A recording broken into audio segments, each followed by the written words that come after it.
Bashkia e Tiranës po riparon plotësisht palestrën e shkollës Emin Duraku, si dhe po riparon sistemin e ngrohjes. Punimet u inspektuan nga kryetari i Bashkisë së Tiranës Herion Velia, i cili theksoi se palestra do t'ju shërbej jo vetëm nxënësve gjatorëve të mësimit, por pas diteve ajo do të qëndrojë e hapur edhe për banorët e njësisë nr. 5.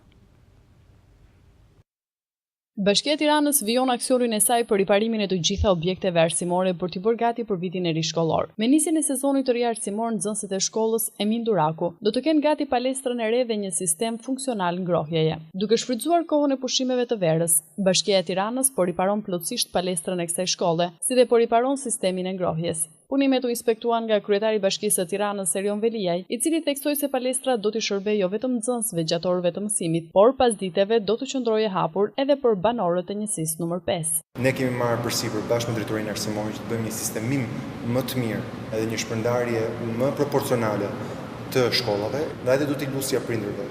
Të kenë parasysh se në çdo shkollë po ofrohet një shërbim cilësor dhe të mos insistojnë duke vendosur në siklet administratën e bashkisë, administratën e Ministrisë së Arsimit për të sistemuar dhe për t'i përqendruar nxënësit vetëm në ato pak shkolla të qendrës së Tiranës.